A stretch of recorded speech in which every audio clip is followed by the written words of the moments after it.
Let's go to this clip from Donald Trump when he was speaking in Pennsylvania earlier about the Founding Fathers.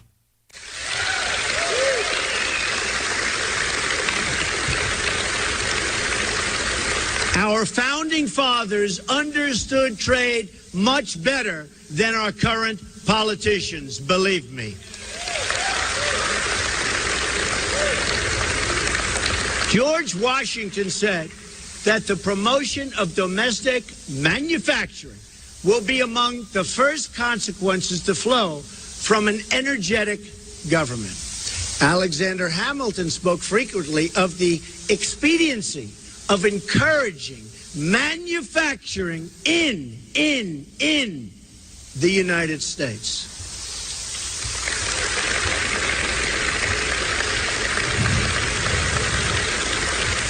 And listen to this. The first Republican president, Abraham Lincoln, warned that, quote, the abandonment of the protective policy by the American government will produce want and ruin among our people. He understood it much better than our current politicians. That's why he was Abraham Lincoln, I guess.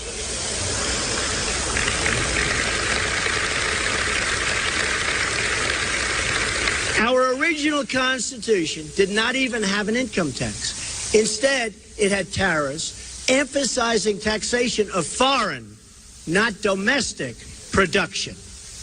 Yet today, 240 years after the Revolution, we've turned things completely upside down.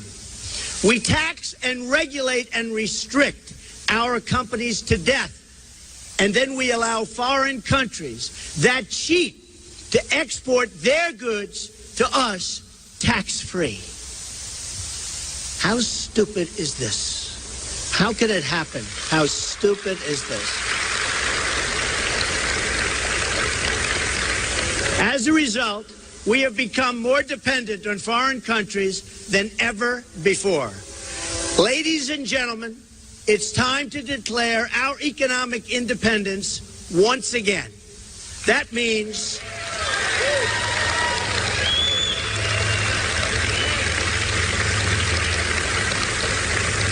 voting for Donald Trump.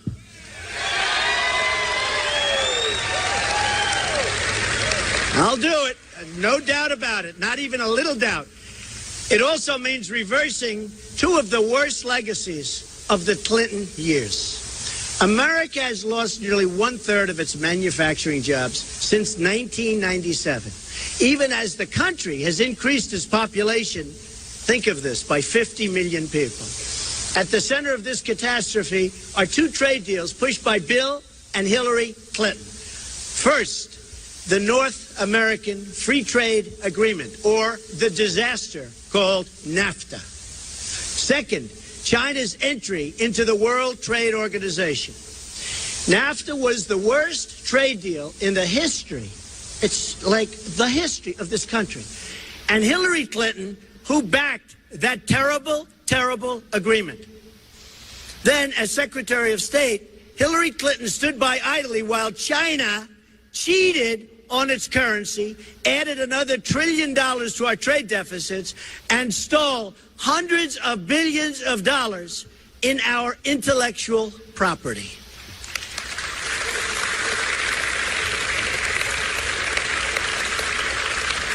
And I've been talking about China for many years. And you know what? Nobody listened, but they're listening now. That I can tell you. All right, now these are remarks that were made by Donald Trump earlier this last week in Pennsylvania. And he's absolutely right when he talks about the loss of manufacturing being the loss of our economy. Understand what's happened with this. We've been told, and I've heard this repeated by people like Gary Johnson doubling down, saying, oh, it's a good thing when you get rid of manufacturing. This is what we were all told 20 years ago, 30 years ago. Donald Trump didn't buy it then. You had Ross Perot didn't buy it then either about NAFTA. They were fighting this battle for a long time. Donald Trump has one of the best advisors now for American sovereignty, and that is Senator Sessions on his team. But look, what's happened to us? We've had a manufacturing economy which used to produce wealth.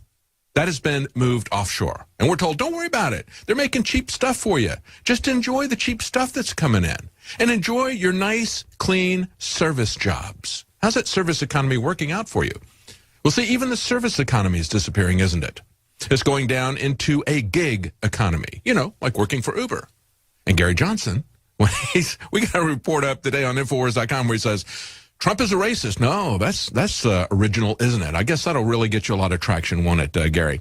You know, Gary Johnson is nothing but a stalking horse for Hillary Clinton. And the Libertarian Party, I'm ashamed to say that I never had anything to do with it. It was decades ago that I was involved in it. But they have become basically a bunch of welfare whores, just trying to get money out of the federal government. They hope that if they get more than 5%, they can get massive funds for their little political party and get on the welfare bandwagon for their political party. That's what the Libertarian Party has turned into. And that's what they want to turn America into. Because you go from manufacturing to a service economy to the gig economy like Uber. Gary Johnson said, oh, Uber's great. We need to have Uber everything. Oh, really?